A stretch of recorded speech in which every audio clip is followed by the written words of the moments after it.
जय माता दी। प्रिय भक्तजनों, आज श्रवण करेंगे आगे की दुर्गा सप्तशती की कथा और उसके बाद श्रवण करेंगे क्षमा याचना। महर्षि मेधा बोले, प्राचीन काल में शुंभ निशुंभ नामक असुर ने अपने बल के मद में आकर इंद्र का त्रिलोकी का राज्य और यज्ञ के भाग छीन लिए और उन दोनों ने सूर्य, चंद्रमा, कुबेर, यम, वरुण के अधिकार छीन लिए और स्वयं ही वायु एवं अग्नि का काम भी कर। उन्होंने देवताओं को अपमानित करके उनका राज्य छीनकर उन्हें स्वर्ग से निकाल दिया।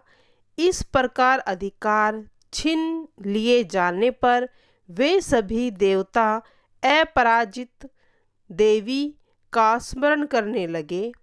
उस देवी ने तो हमें वर दिया हुआ है कि मुसीबत के समय में आप जब भी स्मरण करोगे तो मैं तुम्हारे महान संकट शीघ्र ही दूर कर दूंगी।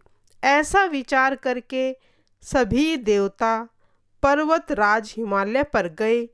वहाँ विष्णु माया भगवती की स्तुति करने लगे। देवताओं ने तब देवी एवं महादेवी को नमस्कार किया, शंकर जी को सादर नमस्कार किया, प्रकृति भद्रा को नमस्कार किया तथा सबने मिलकर उस भगवती को प्रणाम किया। रुद्र रूपा को नमस्कार, नित्य स्वरूपा गौरी दात्री को नमस्कार, ज्योत्सना रूपनी चंद्र स्वरूपा सुखमयी को निरंतर नमस्कार, कल्याणी प्रमाण करने वाले की उन्नति करने वाली सिद्धि स्वरूपा को नमस्कार किया। दैत्यों की लक्ष्मी राजलक्ष्मी शंकर पत्नी माता जी को नमस्कार किया। दुर्गा संकट से पार करने वाली दुर्गा पारा सार रूप सारा सर्वकारिणी ख्याति कृष्णा धूम्रा देवी को बारंबार नमस्कार किया। अत्यंत सौम्य एवं अत्यंत रौद्र रूपा देवी को बार बार प्रणाम किया। जगत की प्रतिष्ठा रूपा कृति देवी को नमस्कार किया। जो देवी समस्त प्राणियों में विष्णु माया के इस नाम से शाब्दित है उसे नमस्कार हो, बार बार नमस्कार हो। जो देवी संपूर्ण प्राणियों में चेतना कहलाती है उसे नमस्कार हो, उसे नमस्कार हो। जो देवी सब प्राणियों में बुद्धि स्वरूप में स्थित है उसे नमस्कार, उसे नमस्कार, उसे बारंबार नमस्कार। जो देवी सभी प्राणियों में निंद्रा रूप में विराजमान है उसे नमस्कार, उसे नमस्कार, उसे सत सत नमस्कार। जो देवी सब प्राणियों में क्षमा रूप में स्थित है उसे नमस्कार, उसे नमस्कार, उसे बारंबार नमस्कार। जो देवी प्राणियों में कांति स्वरूप स्थित है उसे नमस्कार, उसे नमस्कार, उसे बारंबार नमस्कार। जो देवी प्राणियों में व्रति रूप में स्थित हो उसे नमस्कार, उसे नमस्कार, उसे बारंबार नमस्कार। अपने मनोरथ की कामना के लिए देवताओं ने जिस देवी की स्तुति की तथा सुरपति इंद्र जिसकी सेवा करता रहा वह मंगल रूपा परमेश्वरी हमारा मंगल और कल्याण करे और हमारी समस्त आपत्तियों को दूर करे। दुष्ट दैत्यों से दुखित हम समस्त देवतागण जिस भगवती ईश्वरी को नमस्कार कर रहे हैं और जो भक्तिपूर्वक नम्रता के स्वरूप मनुष्य द्वारा स्मरण की जाने पर उनके सभी कष्टों को दूर कर देती है, वह हमारी सभी विपत्तियों को दूर करे। ऋषि बोले, हे राजन, जब देवताओं लोगों ने इस प्रकार भगवती की स्तुति की उसी समय श्री पार्वती जी गंगा जी के जल में स्नान करने के लिए आई। उस समय सुंदर बोहों वाली पार्वती जी ने देवताओं से पूछा कि आप लोग किसकी स्तुति कर रहे हैं। तब उनके शरीर से प्रकट होकर शिवा देवी बोली, ये देवताओं तो शुंभ दैत्य द्वारा स्वर्ग से निकाले हुए एवं संग्राम में निशुंभ से हारे हुए मिलकर मेरी स्तुति कर रहे हैं। इस प्रकार श्री पार्वती जी के शरीर से श्री अंबिका जी का प्राकट्य हुआ। इसी कारण सारे संसार में यह कौशिकी के नाम से भी विख्यात है। इस प्रकार जब कौशिकी प्रकट हुई तब श्री पार्वती जी का रंग काला हो गया और वह हिमालय में रहने के कारण कालिका देवी के नाम से प्रसिद्ध हुई। उनके पश्चात शुंभ निशुंभ के गण चंड तथा मुंड ने आकर उस अंबिका देवी को देखा जो समय अत्यंत सुंदर रूप धारण किए हुए थी। फिर वह दोनों दैत्यों से जाकर बोले कि महाराज, एक परम सुंदरी स्त्री हिमालय को अपनी कांति से प्रकाशित कर कर बैठी है। वैसा परम सुंदर रंग रूप किसी ने नहीं देखा होगा। हे राक्षस राज, आप यह बताइए कि वह देवी कौन है और उसको ग्रहण करें। वही स्त्री जाति में रतन है, उसके तो सभी अंग अत्यंत सुंदर है, अपनी कांति से दसों दिशाओं को प्रकाशित कर रही है। हे असुरराज, आप जाकर उसको अवश्य देखें। हे प्रभु, तीनों लोकों में जितने भी रतन, मनिया, घोड़े, हाथी आदि पाए जाते हैं वह सब तो उसके घर में शोभायमान है। इंद्र का सर्वश्रेष्ठ हाथी ऐरावत, यह पारिजात का वृक्ष एवं उच्च श्रवा का घोड़ा, ये तो आपके पास है। हंस संयुक्त यह विमान भी आपके आंगन में विद्यमान है। जो यह अद्भुत विमान ब्रह्मा के यहाँ रतन समझा जाता है, यह भी आप यहाँ से ले आएं। कुबेर का महापद्म खजाना भी आपके पास है। समुंदर ने आपको केशरों वाली किंज की माला भेंट की है, जिसके कमल कभी नहीं कुलमलाते। कांचन वर्षा नामक वरुण का छत्र भी आपके पास है और यह प्रजापति का सुंदर रथ भी आपके पास मौजूद है। हे प्रभु, उत्क्रांतिदा नामक की शक्ति भी आपने मनुष्य से छीन ली।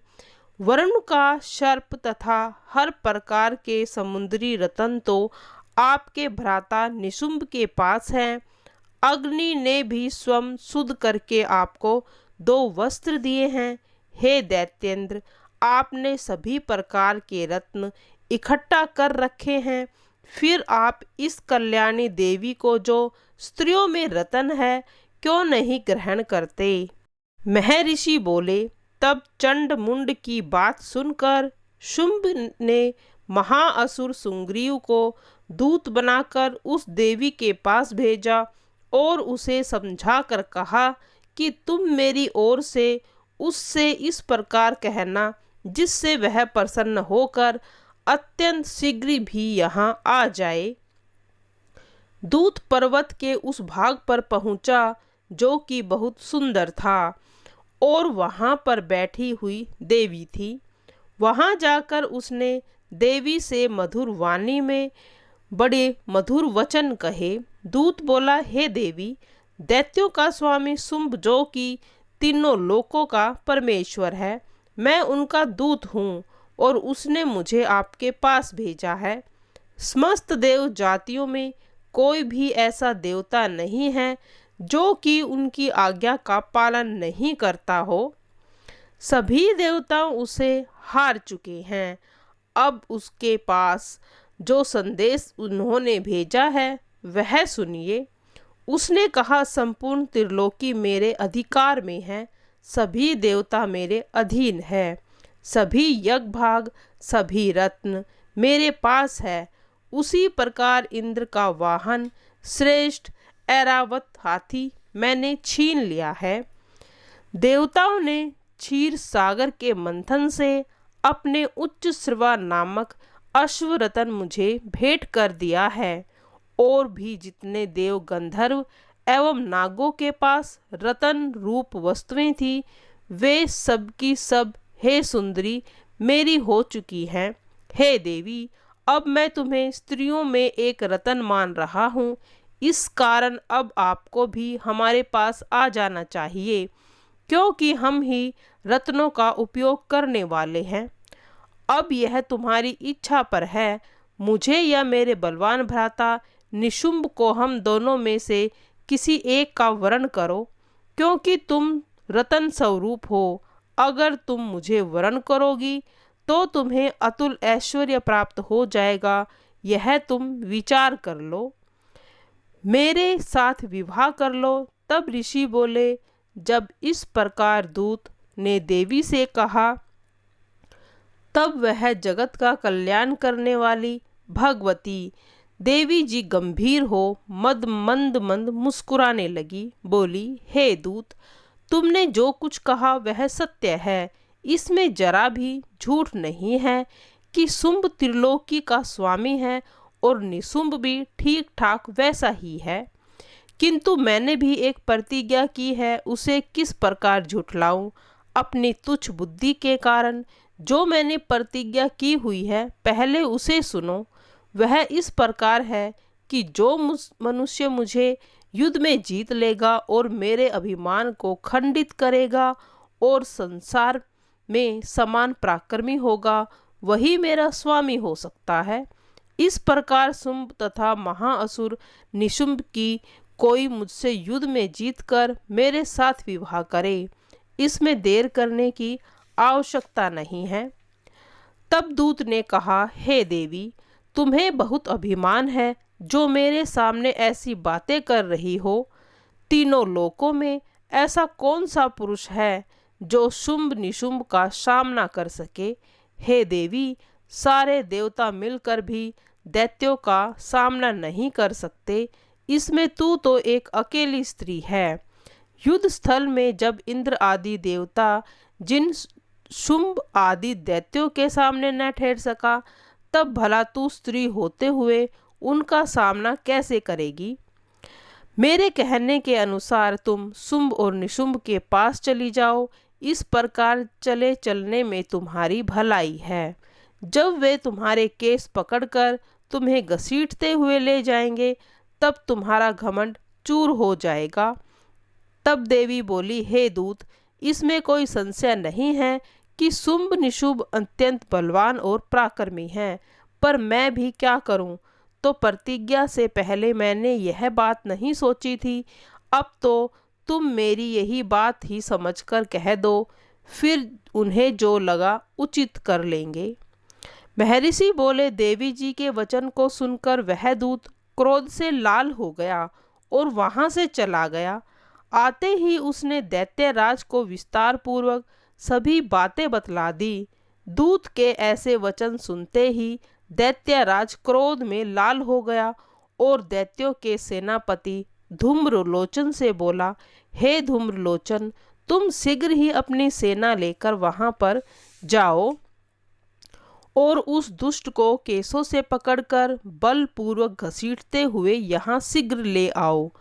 उसकी रक्षा के लिए यदि कोई वहाँ उपस्थित हो, चाहे वो देवता, यक्ष, गंधर्व कोई भी हो, उसे मार डालो। ऋषि बोले, इतना सुनते ही धूम्रलोचन दैत्य 60,000 राक्षसों की सेना को लेकर शीघ्र ही चल पड़ा और वहां जाकर उसने हिमालय पर विराजमान देवी को देखा और गर्जन कर बोला, अरे तू अभी शुंभ निशुंभ के पास चल। यदि तू प्रसन्नतापूर्वक मेरे स्वामी के पास नहीं चलेगी तो याद रखना, तेरे बालों को पकड़कर घसीटता हुआ तुम्हें ले जाऊंगा। तब देवी ने कहा, इसमें संशय नहीं है कि तुम्हें दैत्यराज ने भेजा है। तुम स्वयं भी बड़े बलवान हो तथा साथ में सारी सेना ले आए हो। इस प्रकार यदि मुझे बलपूर्वक घसीटते हुए ले चलोगे तो फिर मैं तुम्हारा भी क्या कर सकती हूँ।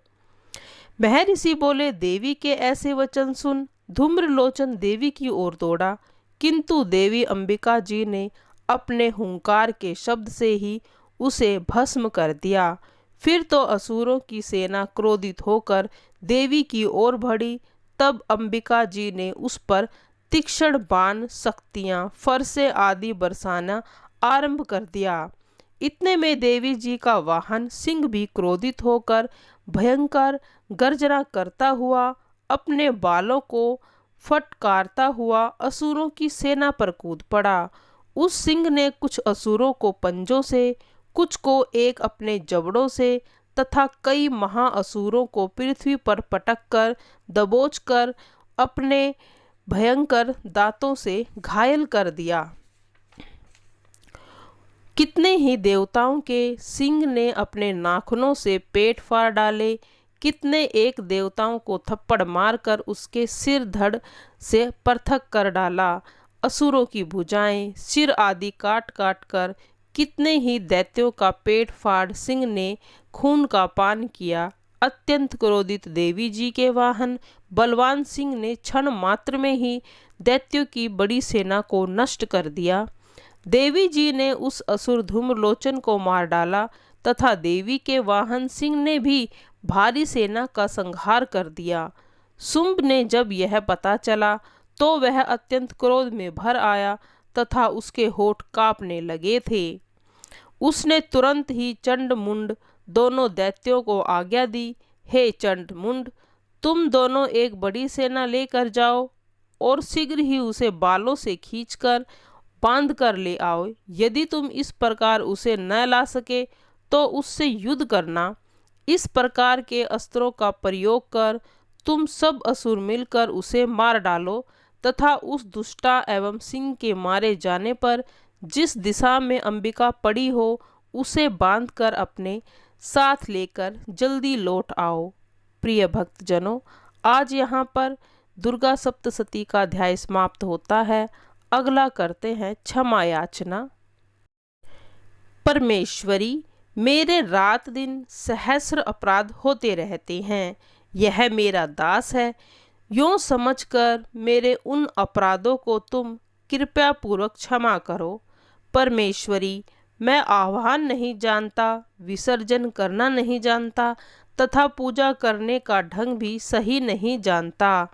देवी सुरेश्वरी, मैंने जो मंत्रहीन, क्रियाहीन और भक्तिहीन पूजन किया है वह सब आपकी कृपा से पूर्ण हो जाएं। सैकड़ों अपराध करके भी जो तुम्हारी शरण में माँ जगदम्बिका कहकर पुकारता है उसे वही गति प्राप्त होती है जो ब्रह्म आदि देवताओं के लिए भी सुलभ नहीं है। जगदम्बिका, मैं अपराधी हूँ किंतु तुम्हारी शरण में आया हूँ। इस समय दया का पात्र हूँ, तुम जैसा चाहो करो। देवी परमेश्वरी, अज्ञान से, भूल से तथा बुद्धि भ्रांत से होने के कारण मैंने जो न्यूनता और अधिकता कर दी है वह सब क्षमा करो और प्रसन्न हो जाओ। सच्चिदानंद स्वरूप परमेश्वरी, जगत माता कामेश्वरी, तुम प्रेम पूर्वक मेरी पूजा को स्वीकार करो, मुझ पर प्रसन्न रहो। देवी सुरेश्वरी, तुम गोपनीय से भी गोपनीय वस्तु की रक्षा करने वाली हो। मेरे निवेदन किए हुए इस जाप को ग्रहण करो। त्वमेव माता च पिता त्वमेव, त्वमेव बंधु च सखा त्वमेव, त्वमेव विद्या च द्रविण त्वमेव, त्वमेव मम देव देव। जय माता दी।